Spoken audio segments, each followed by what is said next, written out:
गुरुदेव भगवान आपके चरणों में अनंत कोटि प्रणाम। राधे राधे गुरुदेव।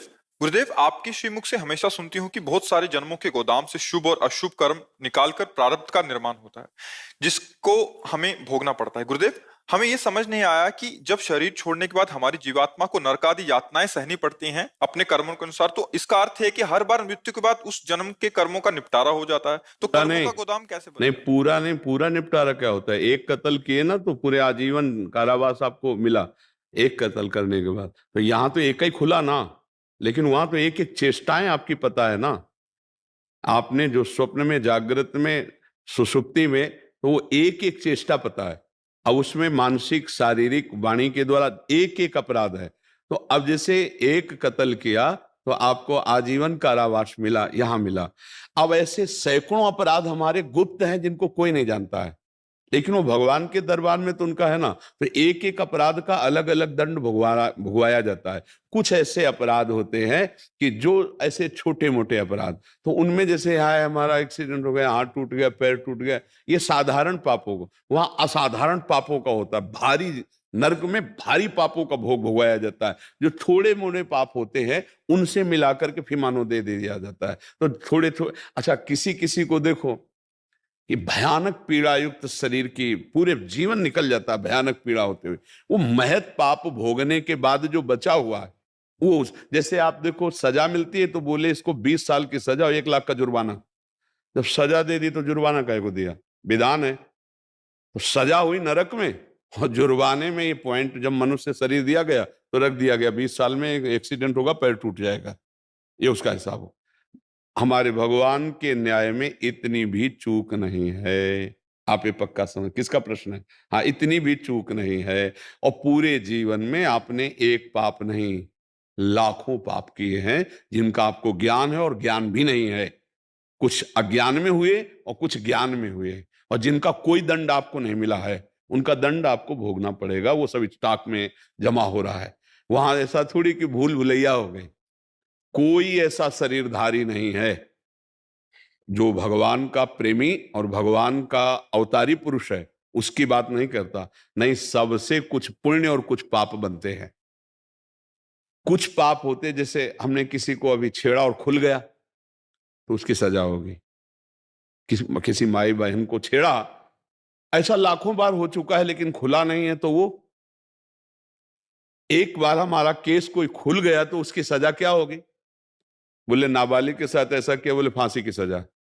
लेकिन ऐसा 50 बार अपराध किया जो नहीं खुला है, अब वो दंड, वो तो मिलेगा ना दंड। बोले भगवान के दरबार में न्याय, ये क्या न्याय? हमने तो कोई गलती नहीं की। जैसे बिना किसी गलती के दंड मिल रहा है, तो तुमने वो गलती की है जो कोई नहीं जानता है, वो दंड कर्म आकर के अब इस रूप में दंड देगा जहां तुम्हारी कोई गलती नहीं, वहां फंस जाओगे और वहां तुम्हें पीड़ा सहनी पड़ेगी। अवश्य में भोक्तव्यम कृतम कर्म शुभाशुभम। तो अगर इसी जन्म का देखो, बचपन से अभी तक, और ईमानदारी से जितना ध्यान है उतने को देखो, क्या उन चेष्टाओं का दंड नहीं है क्या?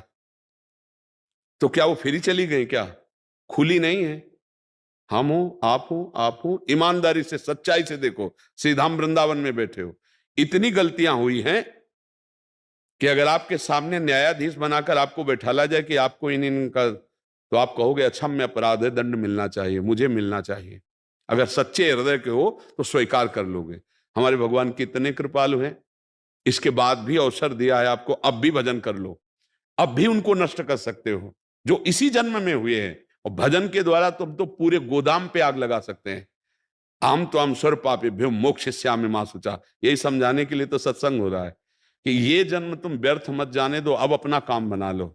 लेकिन यहाँ काम बनाने की जगह और बिगाड़ते चले जा रहे हैं, स्टॉक पर स्टॉक रखते चले जा रहे हो, बड़े खुशी कि कोई नहीं जानता है।